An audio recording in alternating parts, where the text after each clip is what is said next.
Fidèles abonnés de Malikunafoni, bonjour et bienvenue dans votre flash d'information.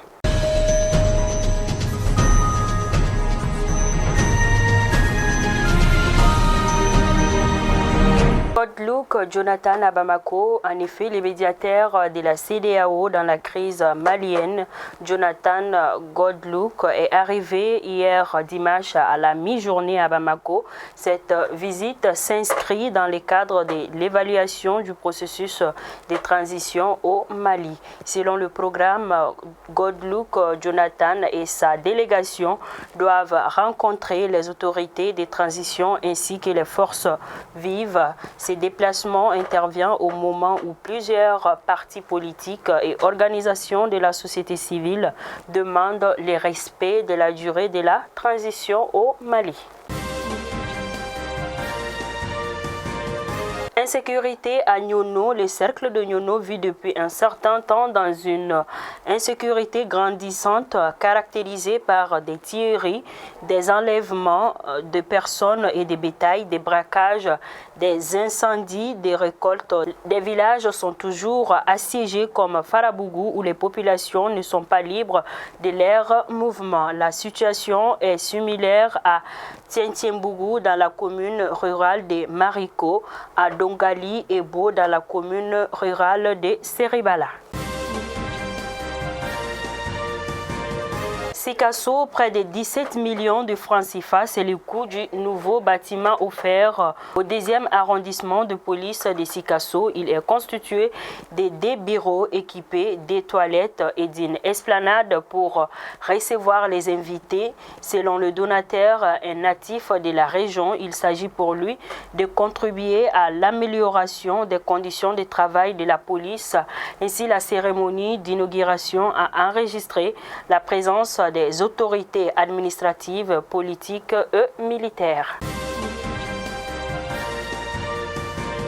De Sikasso, nous partons à Yorosso où plus de 1700 ménages vulnérables des communes de Kumbia, Menamba, Boura et Yorosso ont reçu des dons de vivres. Ces dons est composé de plus de 220 tonnes de maïs d'une valeur de 50 millions de francs CFA. Le geste est de Save the Children à travers son programme d'urgence de lutte contre l'insécurité alimentaire. La cérémonie de remise des vivres a été présidée par le préfet du cercle de Yorosso en présence des maires des communes concernées. Akita, plus de 640 millions de francs CFA, c'est le montant qui sera injecté dans la construction et l'équipement du centre culturel multifonctionnel à Akita. La construction de cet édifice s'inscrit dans le cadre du projet de développement communal et de décentralisation de villes moyennes. L'information a été donnée mercredi dernier lors de la rencontre d'information sur les 10 projets. Le centre servira les populations d'Akita et d'ailleurs pour les rencontres, les manifestations culturelles, les loisirs, l'apprentissage en toute saison. À présent, les actualités hors de nos frontières. En Guinée, un comité national du rassemblement et du développement dirigé par le chef des forces spéciales, lieutenant-colonel Mamadi Doumbouya, annonce avoir arrêté Alpha Condé et suspendre la constitution. Les putschistes disent que le chef d'État est avec eux et qu'il va très bien. En dehors de quelques images et vidéos diffusées sur les réseaux sociaux, aucune autre nouvelle d'Alpha Condé, celui qui a dirigé la Guinée pendant 11 ans et venait d'être élu pour un 3e mandat, a marqué la vie politique guinéenne pendant un demi-siècle. Une carrière à rebondissement durant laquelle il aura connu l'exil, la prison et le pouvoir suprême. En Afrique du Sud, Jacob Zuma, en liberté conditionnelle pour des raisons médicales non détaillées, l'ancien président sud-africain est hospitalisé depuis un mois. Les services pénitentiaires l'ont annoncé hier dimanche 5 septembre 2021 dans un communiqué.